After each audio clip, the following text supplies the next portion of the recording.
And today we have a special guest right off the bat in Keith Forestal, who is a class of 2005 graduate of Liberty High School, one of the standouts in the Liberty football program, and was able to talk to them a few weeks ago and give a motivational speech to the team. So we brought him on just to hype up Liberty football here just under a week until the football season starts. Keith, thank you so much for joining us today. Hey, thanks for having me. I appreciate it. And like we said, one of the standouts in the Liberty program, class of 2005 and 2004, your senior season, they went to the regional finals.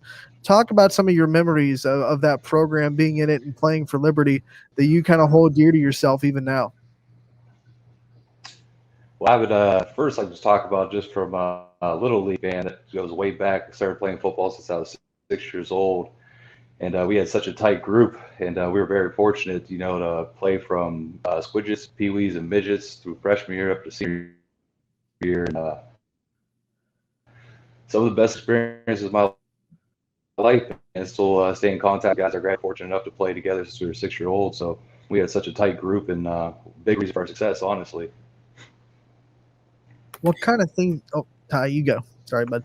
No, you're good. Hey, Keith, just a quick question for you too. We were just doing the previews too of all these the schools and the area schools, and we did do the MVAC. And my question for you, when you were playing at Liberty, who was the team to beat back then, and did you ever beat them? And what was kind of your big rivalry back then? Well, I was at the TAC 8 at the time. I know things have changed since then, but Gerard was always our rival, and yeah, we were fortunate enough to beat them. I want to say the 3 years I played, I believe we lost my freshman season to Gerard. But other than that, we were undefeated when I was there, sophomore, junior, and senior year. And another big thing was when we played Ursuline in playoffs, not a single newspaper around or anybody picked us to win that day. And I mean, it was a battle. Don't get me wrong; it could have gone either way, but we were fortunate enough again to come out on top there with a victory. Let me ask you, what are some of the lessons that you learned from the Liberty program that you took for even now? I mean, that you took on for the rest of your life. Just what are some of the lessons that your coaches taught you, or the teachers taught you at Liberty that have really lasted a lifetime? That's a great question. I know this is going to be hard to put in with life, but it really does go a long way with the approach of attack first, man. Life is short, and it's just with football. You want to go out there and cause the first hit, and same thing within life, man. If it's work or whatever it is you're doing in your life, man, just keep your head down, put in the work. You can't expect results without putting in the work. I mean, just every aspect of life is the same way with football. Keith, you talk about being in football from a young age, all the way from sixth grade up until obviously now being involved with Toledo. Talk to me about how you've noticed a shift in the game or any changes that you've noticed from the game today compared to when you were playing back then. Well, I would say one just tackling the way you have to perform. I mean, it's just a big difference, man. You were trained from when I was, little. It's just go out there and hit the guy and take him out. Not saying injure the person by no means, but it's just the way the tackling is, man. It's just different form, different style, different everything. I mean, the game has completely changed from my time to what it is now. But I mean, honestly, for the better. Concussion is such a serious thing, and CTE, just protecting the players. I mean, I'm fortunate enough I got my first kid on the way, and I don't even know if I would have my child play football just because of the injuries and everything I've dealt with in my time. But I am happy to see that change. I know a lot of people are against it, but honestly, it's a very beneficial thing for these players, the longevity of life after football. The summers have kind of changed since your day too, and what coaches are allowed to do in the summers to prepare for a season. I know you were with the Liberty program not too long ago to speak to the team. What kind of things did you see in their summer preparations that were different from what you guys did in the summers to prepare for a season? Well, it's hard to say. I didn't really see all their conditioning and workouts. I got to speak with the team for a little bit. As far as I know, Coach Simon, I have spoke with him. They're still running 2 days and same thing. I don't know if their hours are cut back, but honestly, they're probably running the same a lot of drills we are. I'm sure the playbook is completely different. We ran the wing tee. I know it's almost non-existent anymore. But preparation, hydration's key.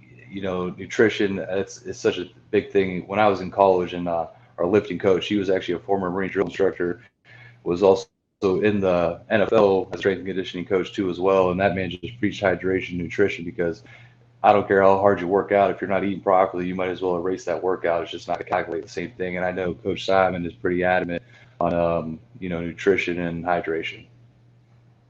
Talk to the kids, Keith, about watching this that all have aspirations of having a career in football after this, whether playing, coaching, what have you. Talk to them about how important that high school level is, not only academically, but also football-wise, and how serious they should be taking that high school level.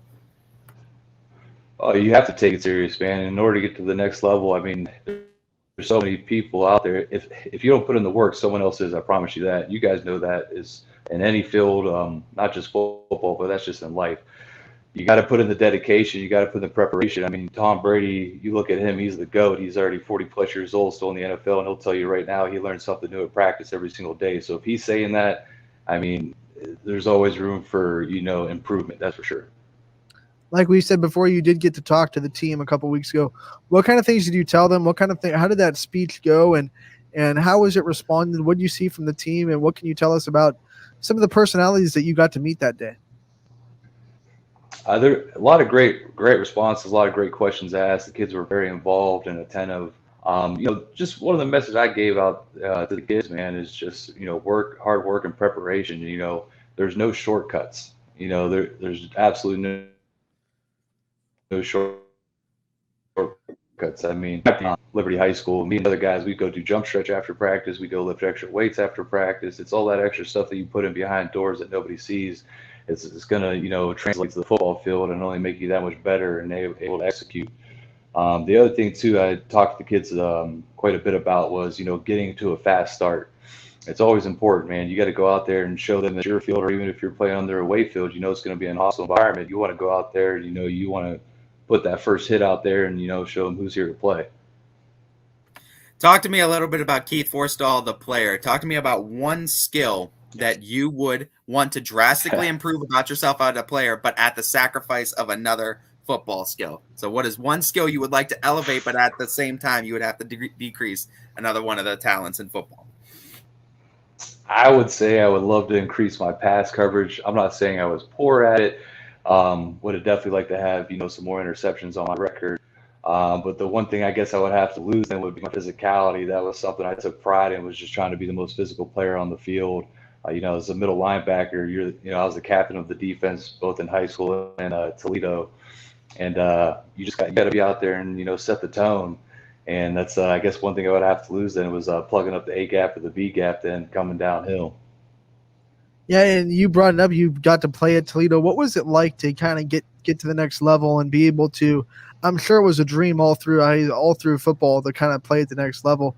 To get to play at a D1 school like Toledo and get to represent the Toledo University for 4 years. What was that like for you and getting that dream to come to fruition? Well, the transition was huge, going from high school to college. And it wasn't just even the football practices, but it's just what you had to prepare for. Some days I started at 4:30. You go do your workouts, go lift, then you go to class, then you go back, watch film, go back to class, go to practice, then you still have to go home and study. So sometimes you start 4:30 in the morning, won't even get home till 9:30 at night. So that was the hard transition. Plus, you go from high school, you were the captain, you were one of the bigger guys on the team. You go up there as a freshman, man, you're ready to get your teeth kicked in a little bit, man. You're kind of just a hitting dummy and a practice dummy for some of these seniors and juniors who've already had 3 or 4 or 5 years in the program, being if they redshirted or not. It's just size and speed. It translates over time. It definitely did for me. But that physicality, like I said, how I played in high school, I translated that the same way to college. But my body was so undersized. I was probably only 225 pounds as a middle linebacker. By my senior year, I was up to probably about 275. So gives you an idea. Develops what weight training does for you too. I'm sorry. And I mean, talking about just how playing at Toledo is an experience not every athlete gets. Talk to me a little bit about the experiences you had in high school Toledo, how they differentiated, and we also asked this question. It's kind of a two-part question. I talked to another coach, Coach Emil, about this. Talk to me about the practices too, and how they differentiated in high school and college. Because Coach Emil said that Coach Butchie over at Mooney was definitely a harder nosed in high school than his college training at Kent State. One of the biggest thing is you definitely want to stay on your feet, and you'll hear that preached a lot in college and same in the NFL. If you go on the ground during practice, that's almost like an air. You want to show that you got balance, you're in control of your weight and your position at all times. High school is more you're learning on the fly and you're doing a lot more contact because you want to make sure you have the physicality part down. When you get to the next level, it's better to you want to have more mental reps than you do the physicality reps because it puts such a toll on your body. Come game day when you actually play a full game.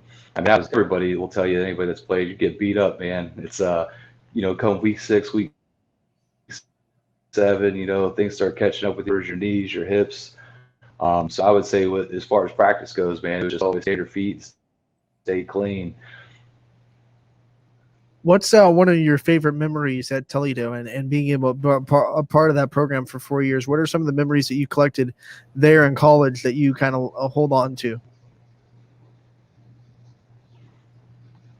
Well, one of my favorite games, I guess for me personally, we were playing against Northern Illinois. It was my junior year and in hostile territory, and they had a really good running back. I'm sure you guys heard of Garrett Wolf. I believe he went to the 4th or 5th round or something, the Chicago Bears, and played the NFL for a while. So, make a long story short, the game was on the line, and the entire crowd's chanting his last name. It's, I think, 3rd time's expiring, no timeouts left, and I hit Garrett Wolf in the A gap so hard I broke my chin strap and pretty much gave myself a concussion.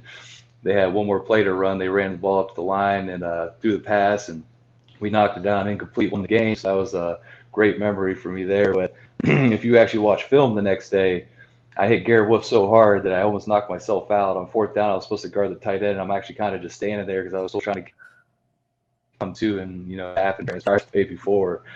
But other than that, there was the other one. It was my senior year. We beat Michigan 13-10. That's a memory right there.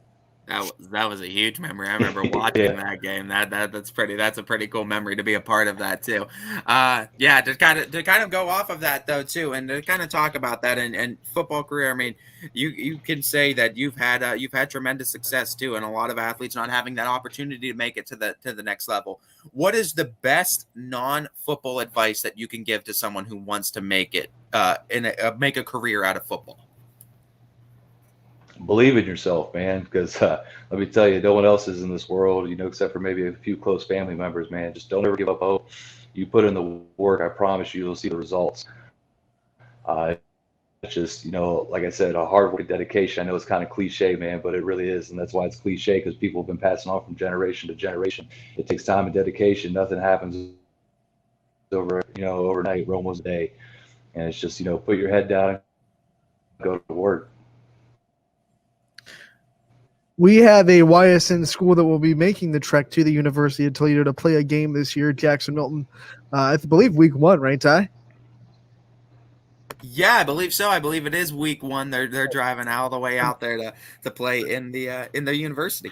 And we'll inevitably have one of our announcers going down to Toledo. I think it's going to be DJ Oakley, our CEO. What is one thing at the University of Toledo that while he's down there, he should check out as a part of his experience going down there for a game? I mean, the nightlife is great there, bars and restaurants. Some, they might have changed names by now. It's been a couple of years since I've been there, but me and a couple of guys are talking about going back to the homecoming game and staying up there for the weekend. But I would definitely just say check out the university. The campus is absolutely gorgeous. I mean, there's so many beautiful buildings and landscaping, and then as far as like the outside community goes, there's a lot of good bars and restaurants to check out. All right, let's bring it full circle back to Liberty before we let you go. You told us before the show and at the top that Joe Simon was one of your really good friends. Talk to us about Coach and what you think he's going to bring to the program in his first year. He'll definitely bring discipline, and that goes a long way in football. You got to be disciplined. I mean, it's a game of inches, and I think Coach Simon's going to do a really good job of putting these kids in the best position to win. And he's already doing a great job getting everybody to buy in. That's the number one thing, especially when you're in control of a team. Everybody's got to be on the same page. I mean, one step wrong this way, one step wrong that way, it could be, a first down or, turnover on downs. I think he's got a great mind for the sport. I think he's going to do a heck of a job with the kids. He already has, and I've seen it. I've seen the camaraderie there, and that's a big deal. Like I said, when you're playing a team game like this, I think the sky's the limit for him. Pray to God everybody stays healthy. Obviously, that's a big deal too. You got to have your key players out there, but I think him and the staff that he's implemented in for Liberty, I think, like I said, the sky's the limit. My final question for you too, Coach. I mean, you talk about Coach coming into his first year at Liberty and the success you had when you were there and when you graduated, and Liberty going through its struggles trying to rebuild its program, and I think doing a very good job. Talk to me about what it means to you as a Liberty alumni to see them trying to get back to that successful state that they once were. Oh, it's amazing. Like I said, it's from playing since 6 years old. I mean, the community was so involved. So many parents were involved. We actually had to turn parents away to help us out with 2-day practice because so many people were involved. And it takes more than just, a coaching staff. It's the community, and especially at the high school level. You don't have all the perks that you do when you get to a university with, all the hundreds of thousands of dollars that you can spend on equipment and gear and everything else, and travel expenses. So I think he's doing a really fantastic job of reaching out to the community and getting a lot of good responses and people that want to help and, like you said, bring back the program. They even started back Little League for midgets, squidges, and peewees, which is a huge thing because, again, that's where we all started in a youth program, and that's a big reason why we had all that success. We've been playing together for such a long time, and we had each other's backs no matter what, and it was a big reason for our success. And like I said, he's doing a fantastic job of doing that, bringing it back. Keith, thank you so much for taking the time to join us today. It's always great to hear from some legends of the past that we didn't get the chance to cover on YSN that we kind of wish that we did. Want to remind everybody that Liberty football can be seen on ysnlive.com. We thank you again for joining us, and we wish you nothing but the best in your future endeavors. Hey, thank you so much. Appreciate it. Thanks for having me, guys.